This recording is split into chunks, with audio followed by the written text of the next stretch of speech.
दर्शक महानुभावहरू नमस्कार, तपाईहरुलाई हार्दिक स्वागत छ नेपाल मिडिया युट्युब च्यानलमा। सदाका दिन जस्तै आज पनि हामी देश तथा विदेशका मुख्य समाचार लिएर उपस्थित भएका छौँ। कहाँदेखि हेर्दै अनि सुन्दै हुनुहुन्छ, हाम्रो सामग्री के कस्तो लागिरहेको छ त्यो पनि तल कमेन्ट बक्समा उल्लेख गर्न सक्नुहुनेछ। 77वटै जिल्लाका प्रमुख जिल्ला अधिकारीसँग फागुन 21 गते निर्वाचन बारे यस्तो घोषणा गरे। त्यो 11 मिनेट जसले बालिनलाई स्तब्ध बनायो। भोलिदेखि देशभर सेना परिचालन गरिने। सामुदायिक निर्वाचन प्रणालीतर्फका उम्मेदवारीको अन्तिम नामोली प्रकाशन। मधेसका अधिकार खोज्ने षड्यन्त्र हुँदैछ। उपेन्द्र यादव। विष्णु खड्का काङ्ग्रेसका सरप्राइज उम्मेदवार। बालिनको प्रचारमा खटिएकी सबिनासँग सादा पोषकका प्रहरी बारे यस्तो आलोचना। चुनावको मुखमा संसद पुनः स्थापनाको हल्ला फिजाउनु पराजित रहेको आम जनता पार्टीको भनाई।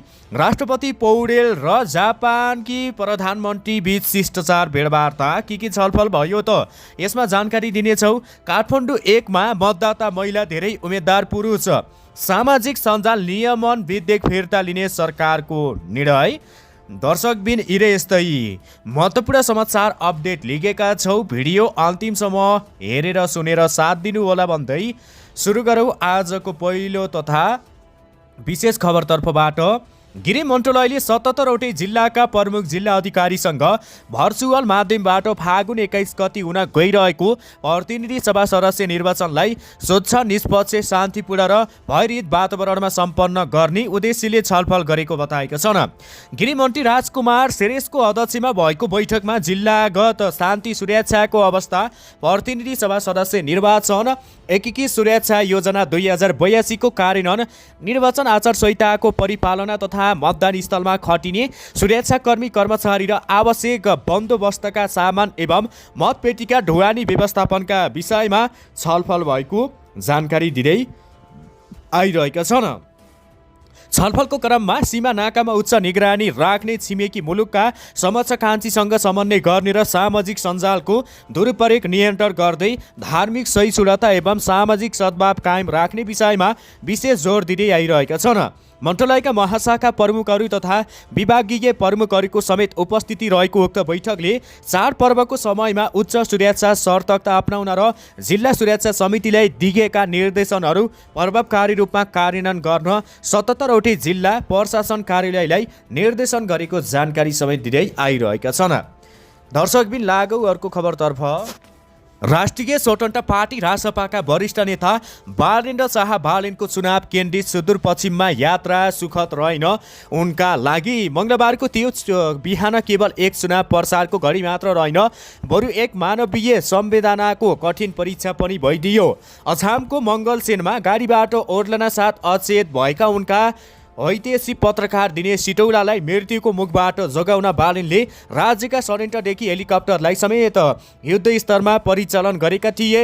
बेहोस भएको पत्रकार सिटौलालाई अस्पताल बाहिर ल्याएर हेलिकप्टरसम्म पुर्याउन लागेको 11 मिनेटको समय बालिन निकै स्तब्ध देखिएका थिए। बिहान 11:21 बजेमा हेलिकप्टर अछामबाट सुर्खेततर्फ उडेको थियो। माघ 15 गते अछामको साफी बगर हुँदै डोटीको सिलगढी स्थित गेस्ट हाउसमा राति 8:50 बजे बास बसे। बिहान 6:40 बजे सिलगढीबाट अछामका लागि प्रस्थान गरेका हुन्। बिहान 9 बजे अछामको साफी बगर बानीगढ जयगढ हुँदै मङ्गलसेन स्थित भूपदेव शाहको घरमा पुगे। त्यही गाडीबाट ओर्लिने क्रममा दिनेश सिटौला बेहोस भएका थिए। बिहान 9:20 जाँदा जिल्ला अस्पताल मङ्गल सेसनमा सिटौला भर्ना गरियो। अस्पतालको अनुसार उनको अवस्था अचेत रहेको थियो। बाहिरी चोटपटक थिएन, हार्टबिट थिएन। कृत्रिम श्वास दिँदा मुटु र फोक्सोले काम गर्न थाल्यो। टाउकोमा फुटेर मस्तिष्कले कामै नगरेको जस्तो चिकित्सकले अनुमान गरेका थिए। टाउकोको उपचार सुरु गर्न सिटी स्क्यान गर्नुपर्थ्यो, तर सिटी स्क्यान गर्नुपर्थ्यो। थप उपचारका लागि न्युरो सर्जन आवश्यक पर्थ्यो। मङ्गलसेन अस्पतालमा त्यो सुविधा थिएन। चिकित्सकले काठमाडौँ लैजान सुझाव दिएका थिए। बिहान 10 बजे जिल्ला प्रशासन कार्यालयको संयोजनमा हेलिकप्टर मगाइयो। बिहान 11 बजे हेलिकप्टर साफी बगर अवतरण गरियो। बिहान 11:21 बजे अछामबाट दिनेश सिटौलालाई लगेर हेलिकप्टर उडाइयो।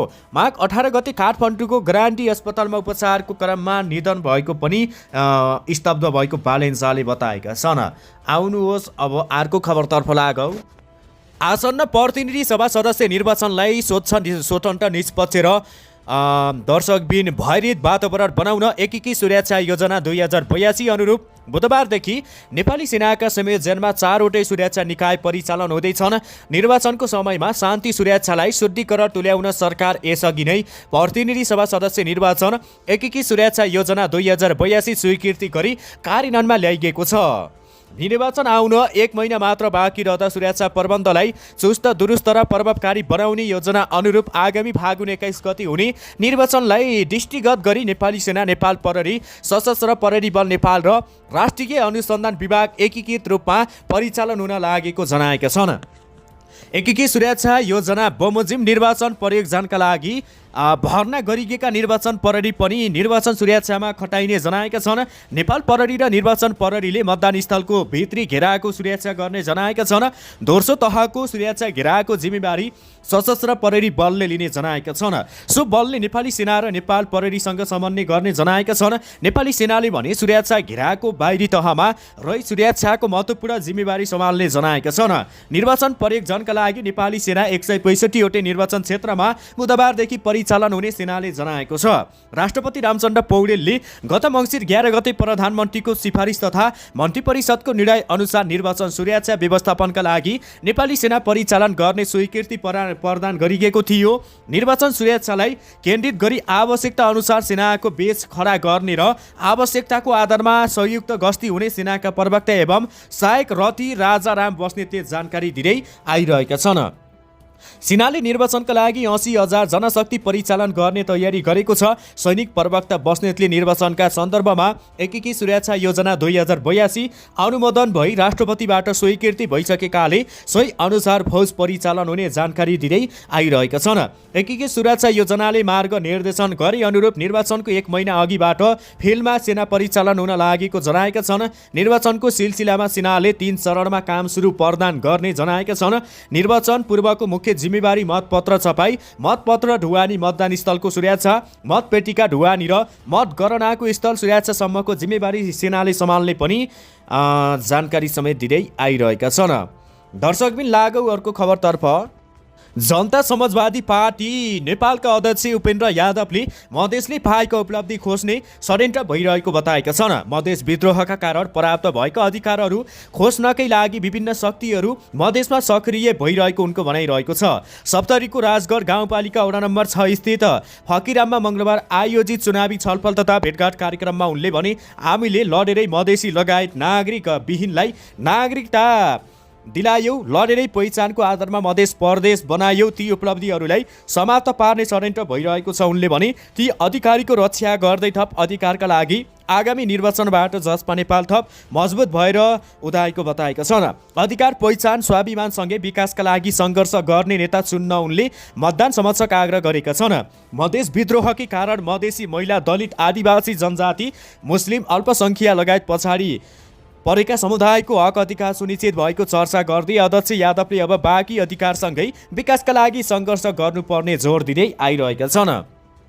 विगतमा चुनावका बेला झुन्डा आश्वासन बाँड्ने र चुनाव जितेर गएपछि व्यवस्था गर्नेहरूलाई मतदाताले प्रश्न गर्नुपर्ने जानकारी दिँदै आइरहेका छन्। चुनावका बेला मिठा कुरा र झुटा आश्वासन बाँड्नेहरूलाई सुन्नु होला, चुनाव जितेपछि क्षेत्रको विकास किन भएन, अस्पताल, विद्यालय, रोजगारी, पक्की सडक, सिँचाइ, मल खादा लगायत समस्याहरू समाधान गर्ने आश्वासन दिएर न केही नगर्ने पार्टी र नेतालाई चिन्न उनले गाह्रो रहेको आग्रह गरेका छन्। सप्तरी क्षेत्र नम्बर 3 बाट उम्मेदवारी दिएका यादवले राम्रा र जिम्मेवारी नेता चुन्न नसकेका कारण क्षेत्र नम्बर तथा जिल्लाको विकास हुन नसकेको बताउँदै आइरहेका छन्। आउनुहोस् अब अर्को खबरतर्फ लागौ।